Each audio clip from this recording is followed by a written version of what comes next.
Welcome to The War in Heaven. I am Austin Hepworth, and I'm here along with Michael Hepworth. Today we are going to talk some about faith. Faith is one of the most critical components of our life because ultimately we don't see everything going on. We don't understand everything that's going on. And all of us, in choosing what we're going to do in life, have to exercise faith. And we're going to talk about that a little bit today. And so it becomes important to understand that there's really nothing we can choose to live by that's just conclusively proven, talking about on a bigger picture scale of things. And that we make decisions. And these decisions are often informed by what we want, what may seem easier, what may seem more desirable. But we're going to talk about this faith aspect. We're going to start with it from just the very foundations of our existence and looking at why do we exist? How do we exist?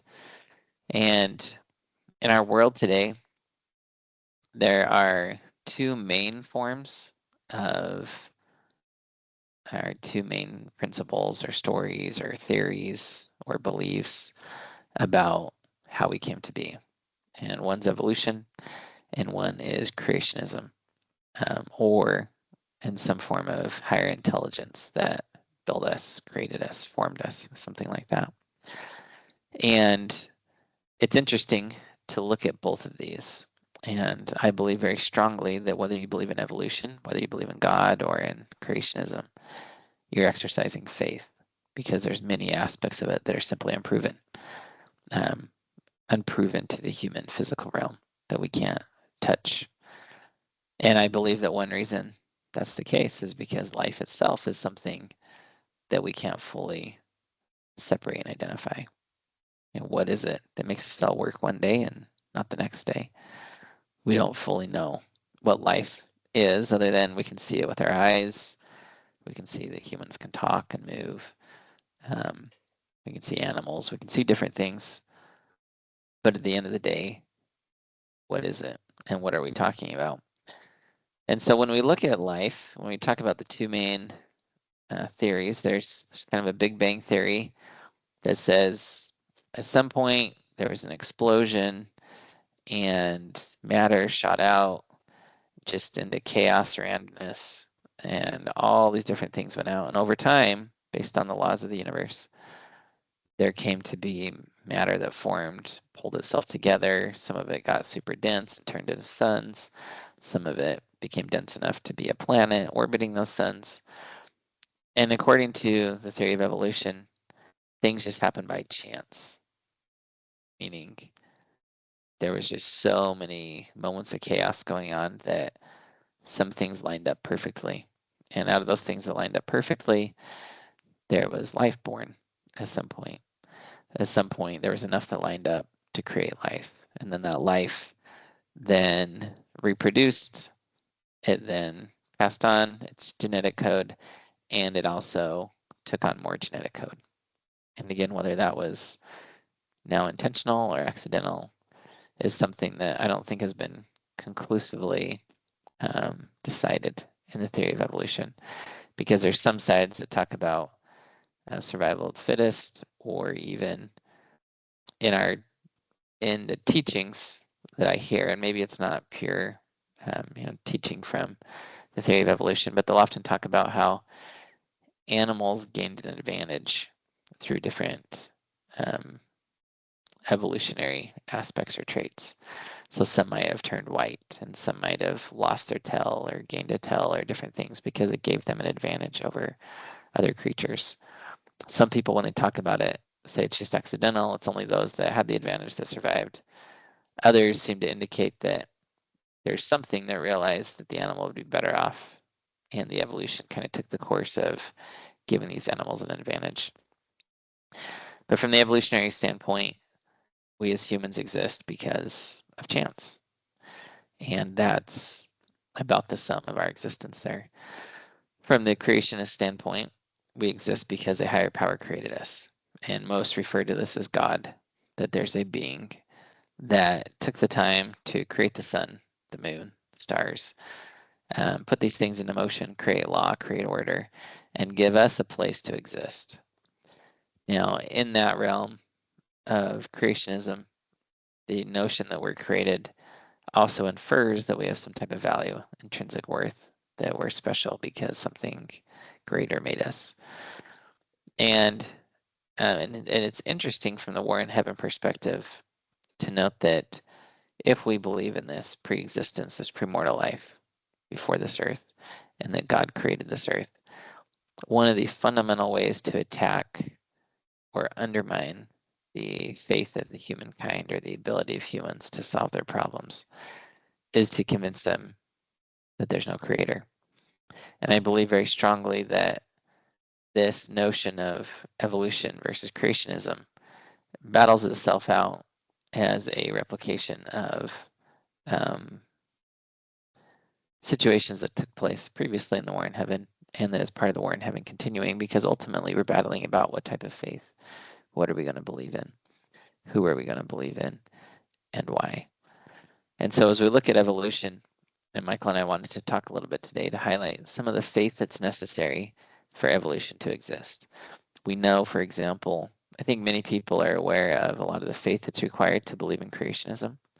For example, we have to believe that there's a creator that hasn't revealed himself or herself to us on a widespread scale. And there are certainly people that claim to have been visited by God in the past, but again, talking about all of humanity, not being able to touch, grasp, see, use our five senses to discern a God. And so that's an element of faith. If you're going to believe in creationism, believe in religion, you're going to have to address this notion of why God doesn't reveal himself or herself to us, depending on the religious outlook. Most classify God as him. We'll continue on in that out of traditional notion and also based on what we believe in Christianity. But from the atheist standpoint, there's a lot of faith that's also required because there's an incredible amount that still can't be proven, and also that requires a fairly significant leap of faith, so to speak, at times.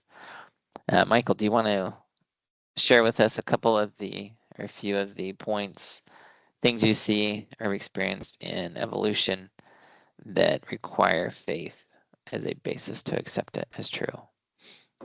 Yeah, so really quick, I want to address when we talk, many scientists and evolutionists don't want to talk about faith in that way. They like to talk about evidence, what they observe, and what their models show. So really quick, I want to quote David Berlinski. He wrote a book called The Devil's Delusion. In it, he quotes a man, W.K. Clifford, who said, "Always, everywhere, and for anyone to believe anything upon insufficient." Sorry, I quoted that wrong. He said, "It is wrong, always, everywhere, and for anyone to believe anything upon insufficient evidence." And this is usually the tack that's taken when discussing science or evolution, is that we need sufficient evidence and then we can believe it. Berlinski's issue with this is that he says the concept of sufficient evidence is infinitely elastic. It depends on context. Taste plays a role, and so does intuition, intellectual sensibility, a feel for the shape of the subject, a desire to be provocative, a sense of responsibility, caution, experience, and much besides. Evidence in the court of public opinion is not evidence in a court of law. A community of Cistercian monks padding peacefully from their garden plots to the chapel would count as evidence matters that no physicist should care to judge. What a physicist counts as evidence is not what a mathematician generally accepts. Evidence in engineering has little to do with evidence in art, and while everyone can agree that it is wrong to go off half-baked, half-cocked, or half-right, what counts as being baked, cocked, or right is simply too variable to suggest a plausible general principle. His point is that when we talk about evidence, we generally talk about what we believe to be evidence. And there's where that word comes in, believe, and that faith. Ultimately, what we put our trust in is something that we have faith and believe in. We can have faith in science in that we believe that it will show us the true nature of what we're studying. Ultimately, science only works if we believe there is some sort of order to the universe, and there's laws, and that outcomes are predictable. Otherwise, why do tests if nothing is predictable? So ultimately, what you believe is going to affect, if you're looking at creationism, if you're looking at evolution, you still have to go back to what you believe. And so some of these things we can look at with evolution is the nature. You can look at, just mathematically speaking, what it takes for life to progress from one stage to another, or even for there to be a situation where the creation of life is possible. In order for the creation of DNA or the protein molecules necessary for life, there's a large number of variables that come into play, that they can be lined up in such a large variety of ways that won't work. There's only one way to line up these proteins in a way that will work. And they can be lined up in so many ways that won't work, that there's just not enough time in what we believe to be the existence of the universe to say that by chance they could have come about. By chance is much more likely that they didn't. So to say that proteins lined up in the right way, DNA molecules were able to line up and create a sort of language that could be coded and used in the modification of life, is to essentially say that there is a miraculous occurrence, that things did line up. The probability of it is so small and so insignificant that to believe that it happened is to believe a miracle, per se. And so that's one example, is just the creation of life itself. But you could look back to, how do we end up with a world, this earth, that is set up in such a way to allow life to exist? You can look around in our solar system that we're becoming more familiar with and see that life, that none of the other planets or the asteroids or the stars or anything are really set up to support life in the way the earth is. And the way that Earth's gravity is not too strong and not too weak, and it's just close enough to the sun that we get all the light and the energy we need, but not so close that we burn up. And the way the atmosphere is constituted, so many things are fine-tuned, we can say, to a certain degree, that to think about that happening by chance, even over a long period of time, even over a large number of different incidences of things crashing together, or it's the probability of that is so small that to believe that it happened is to place your faith in a sort of miraculous occurrence, that this thing could have come out of so much chaos, as is believed from the Big Bang, and in such a time period that mathematically says it's improbable.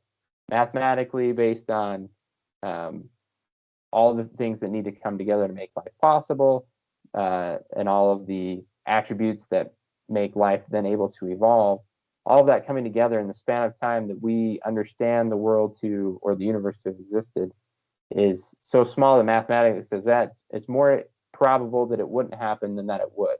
The likelihood that it wouldn't happen is so much greater than the likelihood that it would happen. You have to then kind of believe at a miraculous level that this thing occurred. And this isn't to say at this moment in time, I'm not an evolutionist, so I don't believe in it myself, but that isn't to say that it doesn't happen. That is to say that to believe it happens is to place your faith in something rather miraculous, something that, mathematically speaking, is far more improbable than probable. Yeah, and I appreciate that. And one of the things for me with evolution that I often think about is, I think about, if I were just to come across in the desert and there'd be just this beautiful Taj Mahal-like building standing there, I know my first thought wouldn't be, wow, nature's amazing. That just evolved. And I look at that and I think, we don't believe that buildings build themselves in our world. If you see a building, you're going to assume that someone created it or something created it. And I often think, why don't I look at a tree with the same degree of wonder? Trees are incredibly complex. I mean, even from a nature standpoint, mankind still cannot, to my knowledge, produce a material that is as strong and flexible as wood. Wood can sway incredible amounts. It can move, it can flex, it can have all kinds of things done to it. It can be cut, all these different pieces, and it has intense strength. And it comes from a tree. But we look at the house and we go, well, obviously human built that because there's nice walls, they're straight, and these other things. And I still sit back though and think, but chance, if chance can't produce a home in the desert, and this is including electricity piped into it, plumbing in the walls, plumbing and electricity are incredibly not complex compared to what takes place within our bodies and the bodies of other living creatures.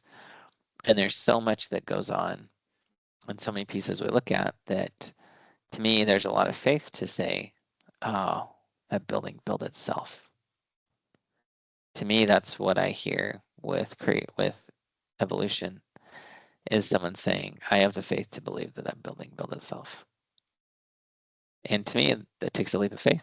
And again, I get that it takes a leap of faith to say, well, there's a God.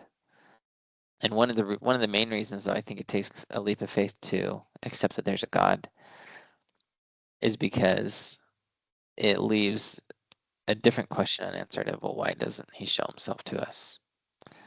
That question we can get into talking about faith and our purpose here in life.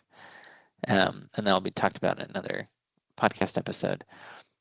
But from the perspective itself of saying, yeah, anything that exists was built by a creator, then one of the aspects of faith that also comes in is to say, well, who built the creator? Who created the creator?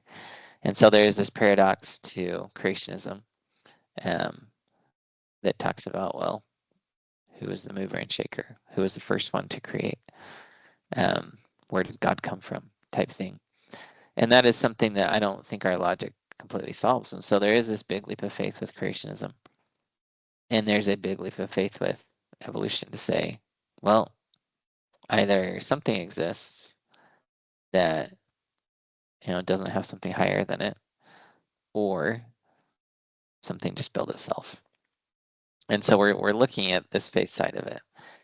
And again, with faith, I think it's interesting to evaluate and say, faith is me believing in something and acting upon it.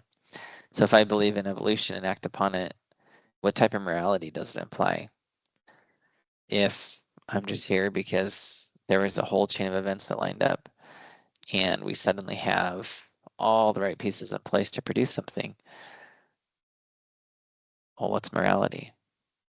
Is it bad for me to do something mean to someone, to cause pain, these different things? What is it that makes that bad? And this is one of the things that, again, from a faith perspective, I actually feel that most people that are atheists or that believe in evolution still subscribe to a moral code. And they still have things they would classify as right or wrong. And I often wonder, but what defines that? What drives that? For someone that believes in creation and believes in God, the creator is also the lawgiver that sets the terms for what's right and wrong. In evolution, I don't know what sets the terms for what's morally right and wrong. And that's a piece that, again, there's a lot of faith to say, well, it's wrong for me to do this to someone, or it's wrong for me to take this. And I do think that as we look at America and what's happening today, there are a lot of people openly speaking about that. They're saying, look, notions of private property, other things, these are just moralities we created. We can define a new moral code. We can define a new way to view property. Is the earth ownable by someone? Is it not? And we start to get into these fascinating discussions and power plays and things. But at the end of the day, I look at it all and I say, but what does it produce? What fruits does it produce in my life based on what I believe in? And when I come back to evolution, I actually look at it and think, well, would it matter what I did or didn't do? Because if I'm just an animal, evolved over time, Can I trust that evolution did it right? Probably not. But can I trust that everything inside me is good? Probably not either. I don't know that there's any connection between evolution only producing something good. And so to me, this moral question really pervades a lot of what we choose to believe or not believe. We look at the evidence.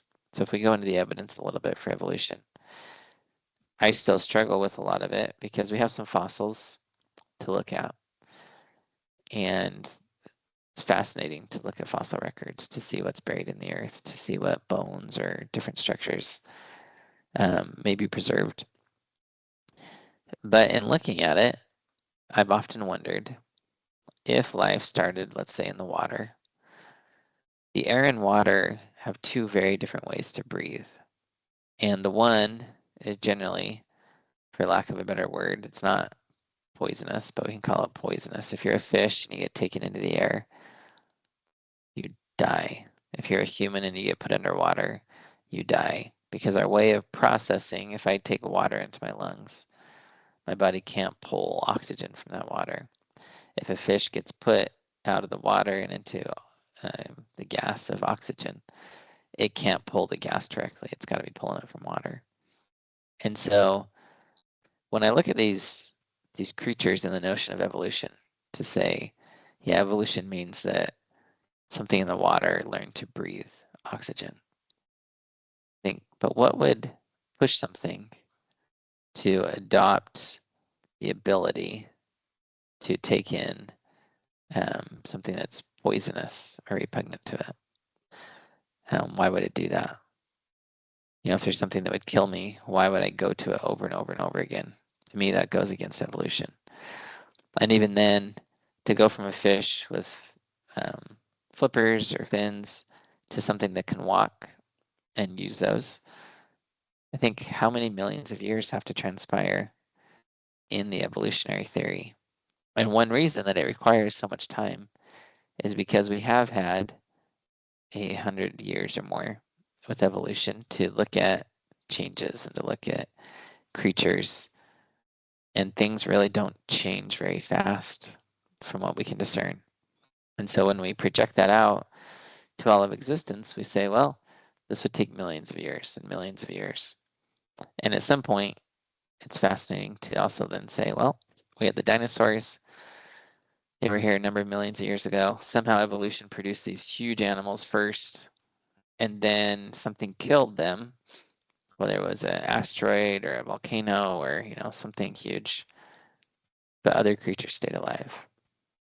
And somehow this event only killed certain creatures, not others. But those creatures would have had to re-evolve and continue to evolve. And there's not a ton of time. Again, to Michael's point about these statistical probabilities. And it gets really interesting because then we get into other issues in the evolution and the way our bodies work. We're not a line upon line type physical creation. A house, for example, you can look at and say, oh yeah, you could have, put in this piece first and this piece second, and you can come back and add something.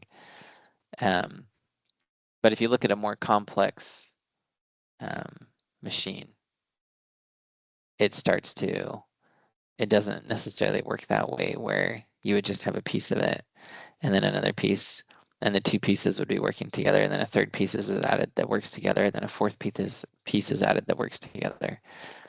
And this gets into a notion where they talk about more complex machines, and if any one part is missing, the whole machine doesn't work. And the theory of evolution really starts to break down when you look at it and say, well, if any one of these pieces didn't exist, this whole machine wouldn't work. And Michael, I think you've had some people you've read about with some of those thoughts. I'm curious to hear some more on the complex machine side of evolution and the faith there. Yeah, the interesting side of it is Darwin's original theory was based on a cell being a simple structure.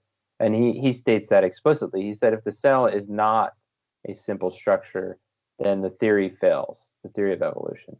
So he had the idea that a cell was kind of the basic building block of life, and that it was a very simple, not even a machine. It was just a very simple piece of life, and that just cells put together kind of made up the structures we see. But the more we study it, the more we find out that cells are actually incredibly complex structures. They consist of a lot of different parts. And just the fact that the cell is so complicated makes evolution problematic, to say the least. So you can imagine a lawnmower, for example. It's not a very complicated machine. Just a regular push mower, no drive, just spark plugs, some fuel. If you're going to change that lawnmower, you typically can't just swap out a piece. So if you want to make the lawnmower a drive lawnmower where the rear wheels turn with a motor, you can't just put a motor on the lawnmower. You have to put a motor on the lawnmower and find a way to attach it to the wheels, find a way to run it off the engine, belts, whatever. You can't just change a piece. You can't say, I'm going to move these wheels out and put some wheels on that have some gears on them. And you can't do it randomly. You can't say, I want this to be a driven lawnmower, so I'm going to put a book on top of it, tape a book to it.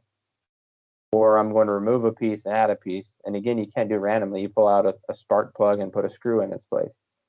And your machine degrades with random change faster, far faster than it will improve or become better or evolve.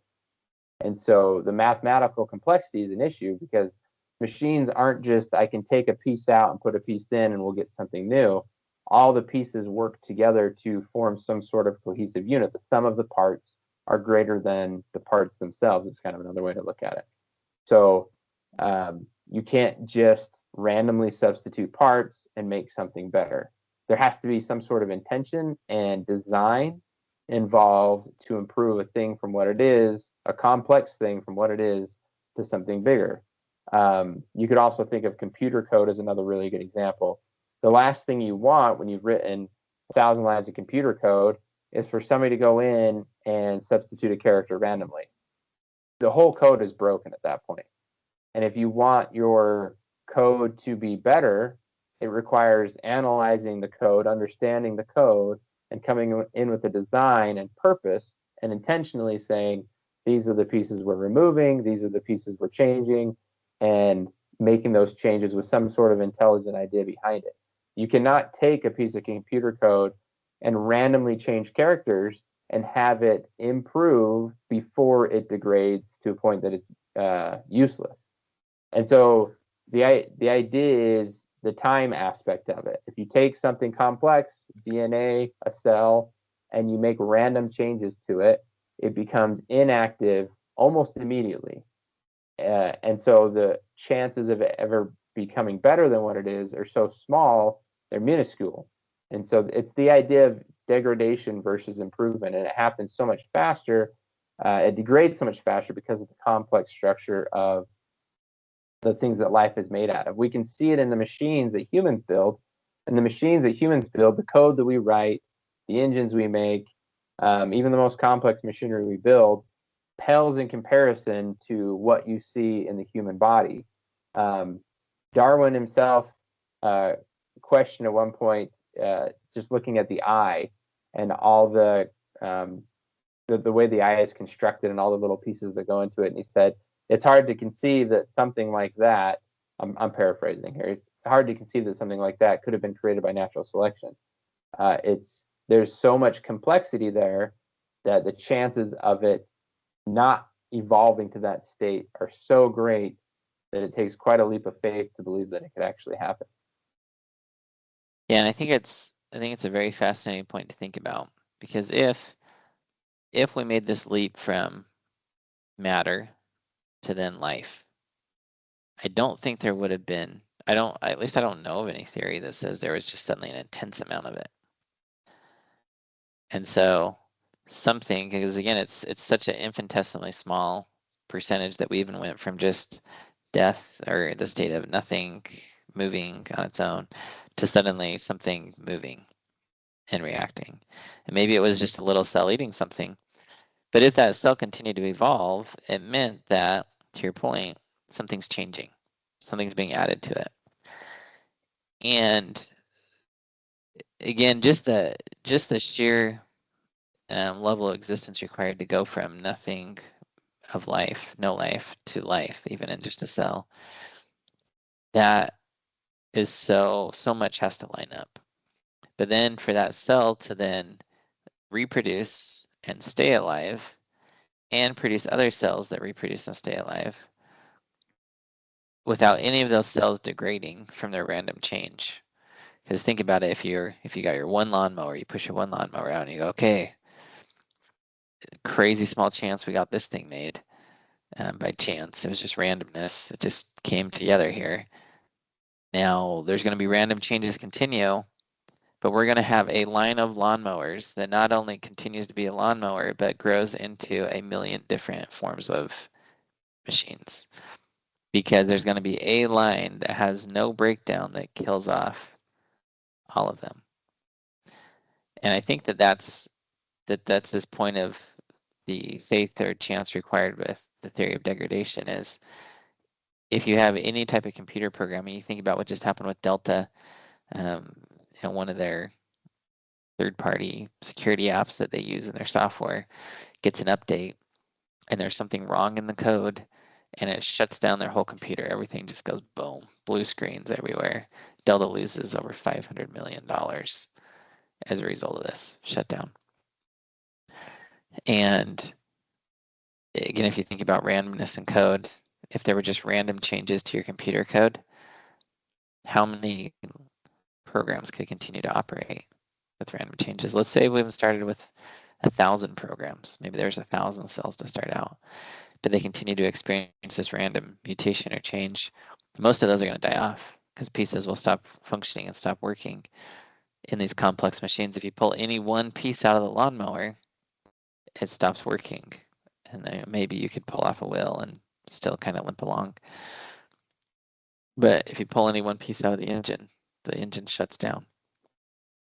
And you think about a watch and all the component parts of a watch that actually moves by spring, some of the old watches. If you take all those pieces apart, put them in a bag and shake the bag, do any of us believe that you could shake the bag long enough to reproduce the watch? That it would just fall back together one day. And then if you continue to shake it, it would turn into something cooler than the watch. And it would continue to evolve and get better. And we look at that and go, no, that doesn't work that way with inanimate, unliving things. But our bodies are crazy complex. There's so many parts working together, thousands and thousands of parts working together to make things happen. And they're far more complex than the homes we build. They're far more complex than the machines we build. They're far more complex than the computer programs we've created. And they do so much. And if we pull out any one piece of those, the whole cell breaks down, which then breaks down the whole body. And so, yeah, to your point, Michael, mathematically, and again, this is something we can just test, just randomly change something. And at what point do you experience an improvement based on that random change? And it's not one that is high at all. And then again, to say, okay, well, we made one improvement, so maybe we get the 1 in a billion or 1 in a trillion thing that improves. But in order to do that, it seems like you would need a billion or a trillion cells that somehow made the jump to life. Because most of those are going to have an evolutionary thing and they break down and die. And so for each of these things to make it and then survive and make it and survive and make it and survive, it's a lot of leaps of faith. It's a lot that goes into that. And so again, when we as humans now come back and say, well, what do I believe? What if I just say I don't know? I don't know what made us, and I'm not going to spend my time looking at it too much. These are things that actually really do matter, because if evolution made us, then I think it informs a lot about our life in our morality. There's a very different set of principles that can come from that. If God made us, then there's a whole other side to life. There's a huge side to life that we're ignoring if we tune out God.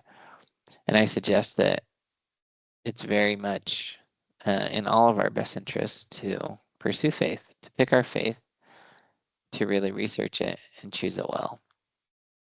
Could we have evolved into this complex machine we are, to have the eyes we do, the ears we do?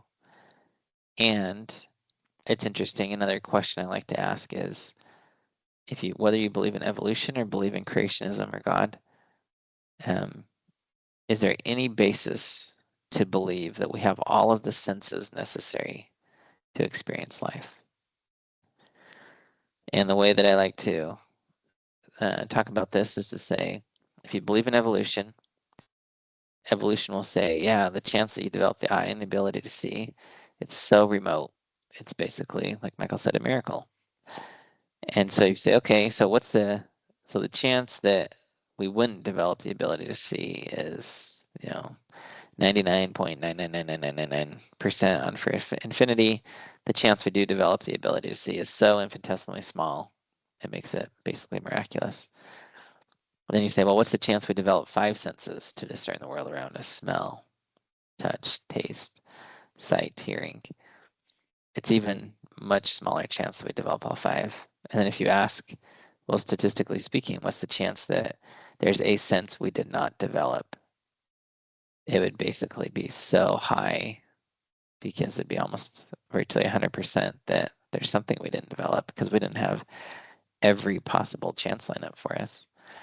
And if we believe in God, one of the fascinating things about God and the principle of there being a God is that if he is there and he doesn't show himself to us, it suggests there's another realm of existence, the spiritual realm that we delve deeper for, that we're trying to find and identify. And if that exists, it's not immediately knowable to us, discernible. We don't have senses to touch it, taste it, see it. And so when we look at these things and we look at faith and we look at the role of faith, I believe that we're put into a state in this earth where we have to live by faith. We don't have a choice. We're all choosing something we believe in. We're all choosing to live by faith. And we're all making decisions without having all of the information necessary. I don't even believe we have the senses necessary to discern all of our existence around us. And just as some proof to that, we have machines now that pick up things we don't. You can put on a machine that detects infrared light, for example, and it sees things you don't see. We look at animals, homing pigeons. What senses are they relying on? We have no idea. It's something they probably have a sense we don't. You look at bats with echolocation. They have a sense we don't. They can do something that we can't. And they can experience life in a very different way than we do. And if you think about the solar system and the galaxies and the universe and us peering into them, and you say, what would we understand about space if we were all blind, physically blind? Space is something that we access mainly through sight. If we couldn't see as humankind, what would we understand? And I suggest it'd be very little. We'd understand very little about space without sight. And so then if you ask yourself, so what if, according to statistics and probability and all these fun things, there was a sense that could help us understand our existence more than sight? What are the chances we didn't develop that sense? They're basically 100%. And if you look at that and say, we're here to become like God, we're trying to learn to be like him. We know we're not all powerful. We know there's so much outside of our power. We want to do so many things. And there's people we can't help. There's people suffering. There's all these things going on in the world that are outside our power. And we look at that and say,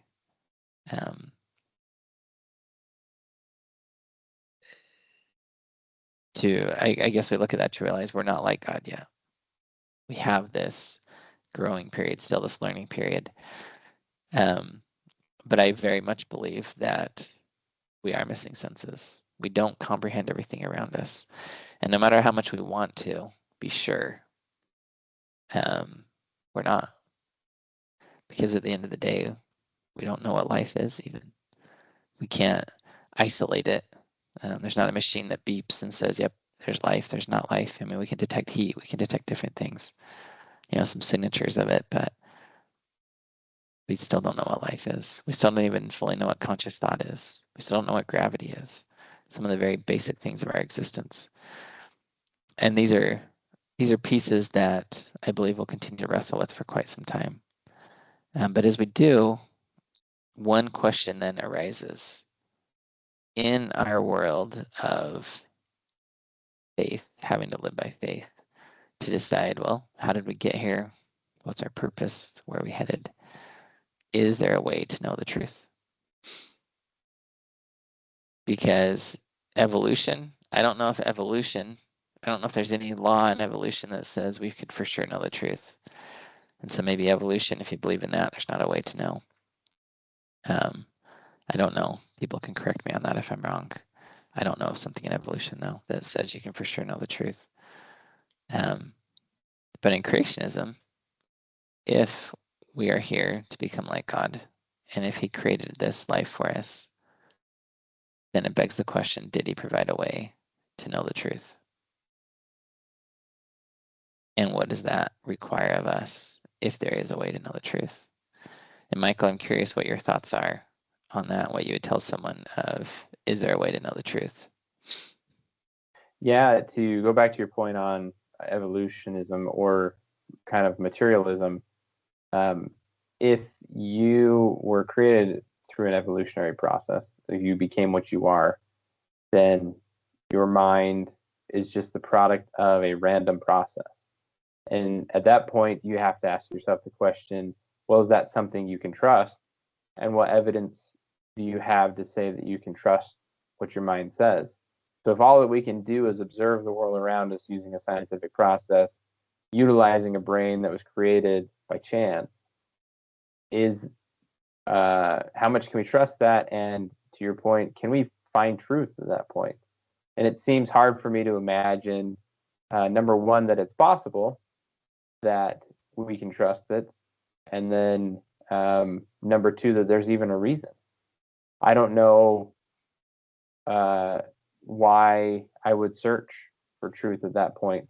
I would just search for whatever I think is going to benefit me. But I think when we talk about creationism being created by an intelligent designer, or specifically by God, you can look at it as the way I guess my belief is, I believe in God being an intelligent, creative mind that is knowable, that allows us to come to know Him, but in such a way that requires us to have faith. Jordan Peterson said that faith is the decision to act in courage and trust, and to make that a practice. And that's what everybody's doing. They take a belief in however they think, whatever reason they think they're here for, and then they act on it. And as you act on it in courage and trust, it becomes faith. And God has given us ways to come to know Him. He's given us scriptures and prophets, and the ability to communicate with Him directly. But it's a faith process. I believe that God is there. I will act on that in courage and trust. And as I do so, I can come to know Him, and I can come, and because He is the creator of all, then I can come to know truth at that point. And I think there's a reason given to life.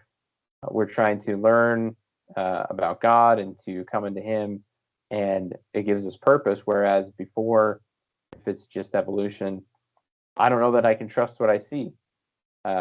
What we used to believe is now wrong. All the theories have changed. We have new theories. Why should we believe the ones we have today?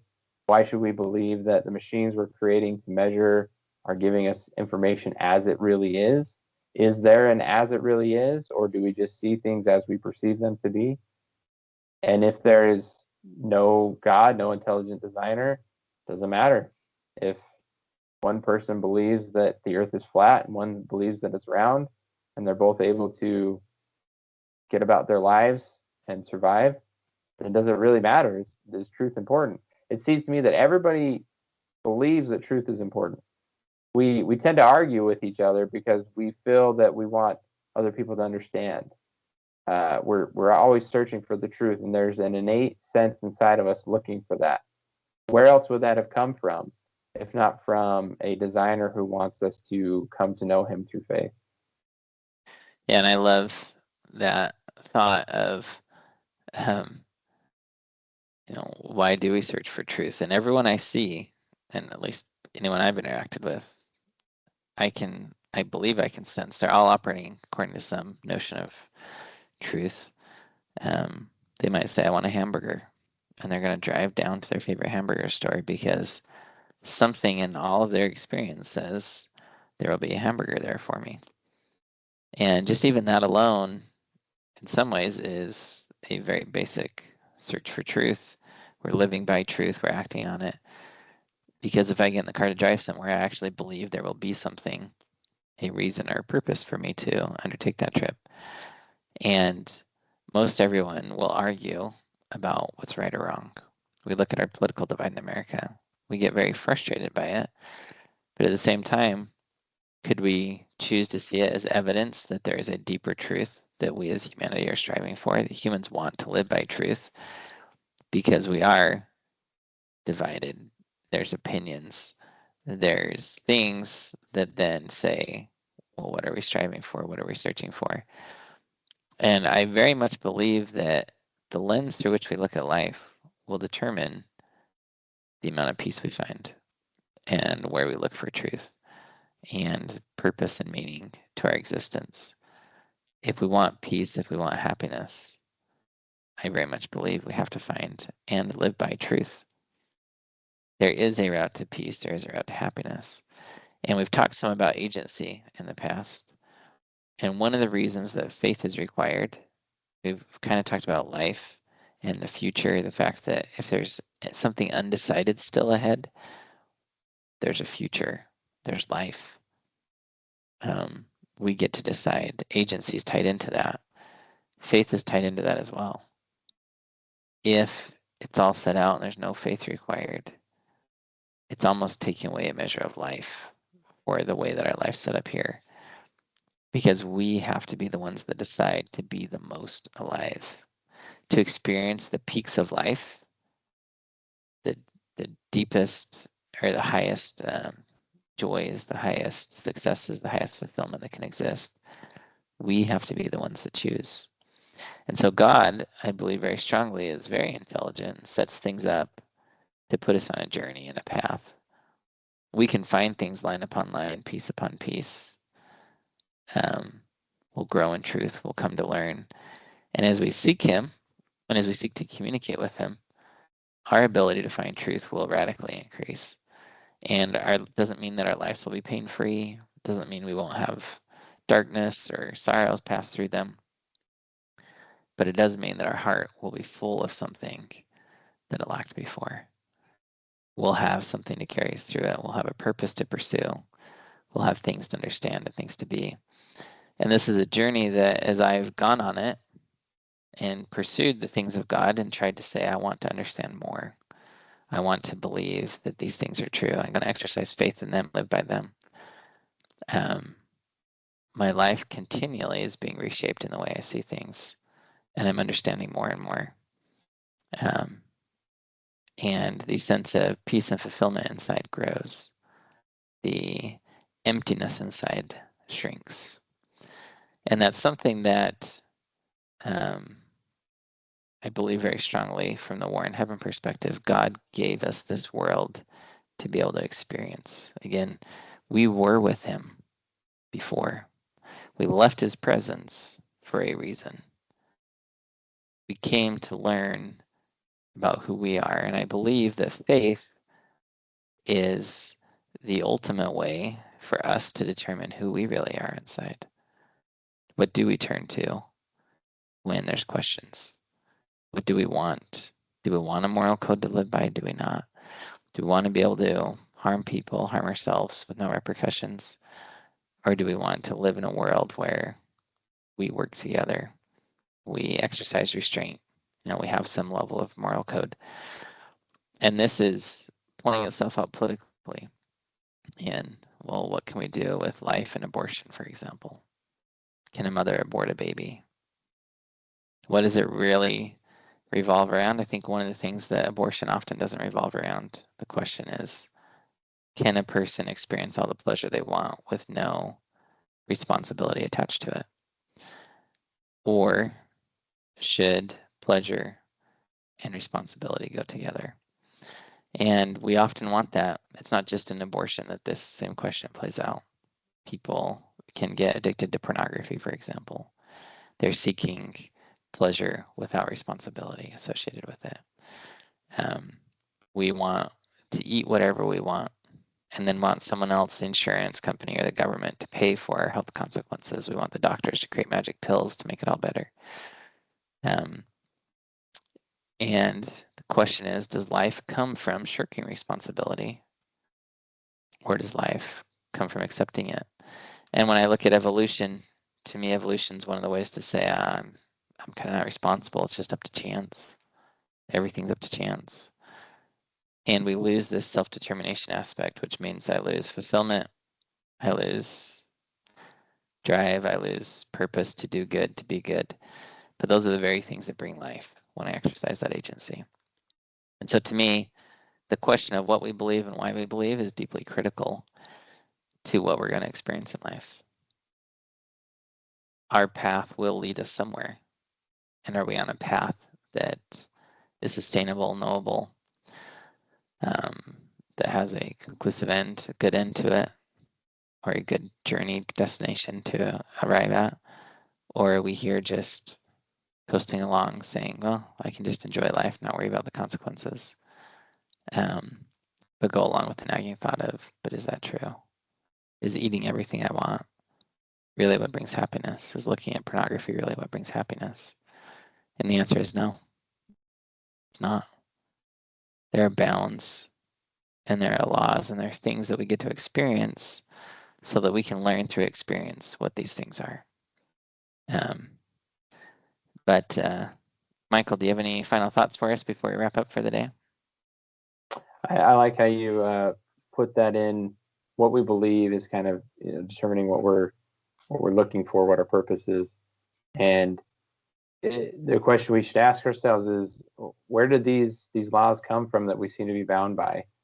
That we want to have, joy, this temporary happiness without the responsibility associated with it.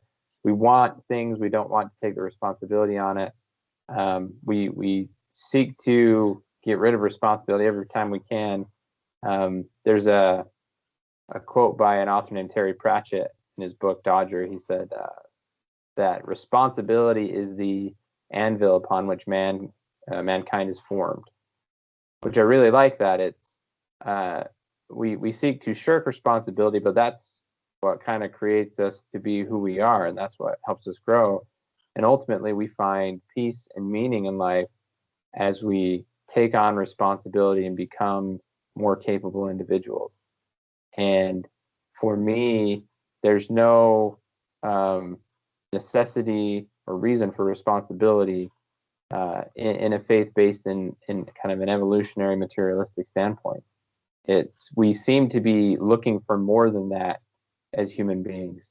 We're seeking responsibility, we're seeking truth, and if it's all a random process, there's no reason for that. And so the question we should be asking is, what are we putting our faith in? And are our actions today, do they go along with what we believe? We say we believe one thing and then act in another. What do we truly believe? What are we trying to accomplish? What is our purpose? Those are the questions we should be asking.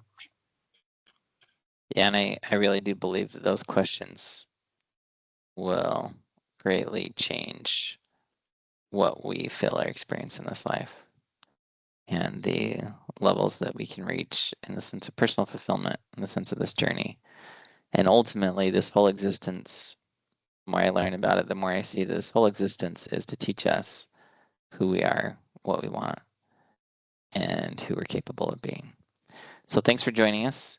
We look forward to talking to you more next week, and we appreciate you and invite you to really consider what you're pursuing, why you're pursuing it, and how to know truth. Thanks so much.